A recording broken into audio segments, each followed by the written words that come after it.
I had read about this guest house in Varanasi where people check in to die. It's called Kashi Labh Mukti Bhavan. Hi everybody, my name is Deepak Ramola and I love people and have been asking them for a long time what is their life lesson. This series is all about passing on those learnings and sharing that wisdom with you.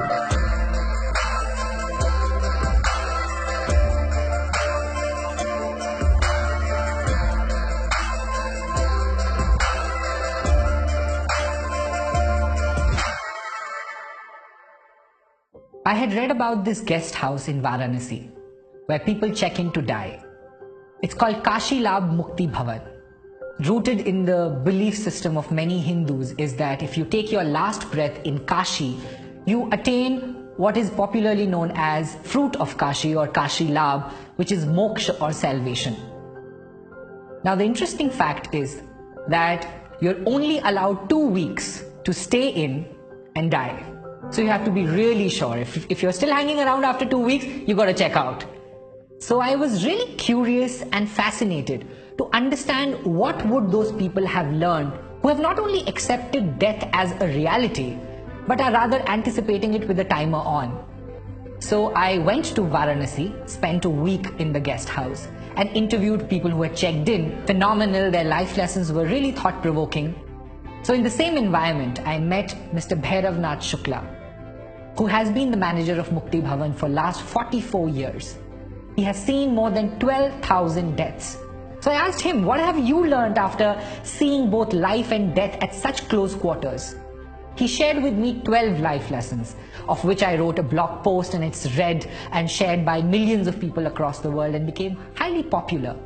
But there's one life lesson in that series which is Mr. Shukla's favorite and resonated deep with me, and the life lesson is resolve all conflicts before you go. He told me a backstory to it. There was a Sanskrit scholar of the times by the name of Ram Sagar Mishra. Mishra was one of the eldest of the 6 brothers and was closest to the youngest. One argument years ago led to this bitter communication between the brothers and led to a wall eventually partitioning the house. In his final years, Mishra checked into the guest house with his little pan case and told Shukla to reserve room number 3 for him because he was sure he's going to pass away on day 16th after his arrival.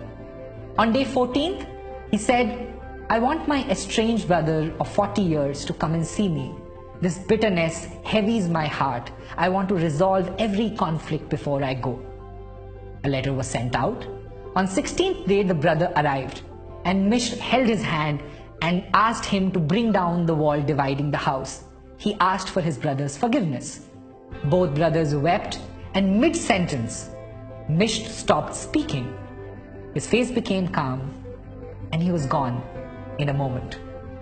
And I know that anecdote sounds straight out of a folk fiction novel, but Mr. Shukla told me that he has seen the same story replay over and over again with many different people who have come there.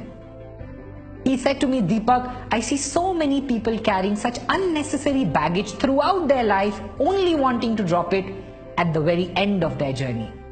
The trick, he said, however, lies in not having any conflict, but resolving every conflict as soon as you have it.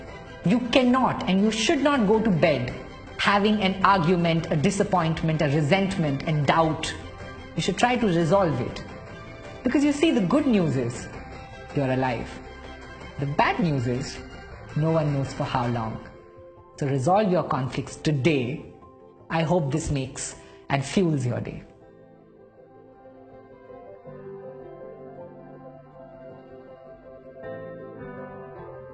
Hi there.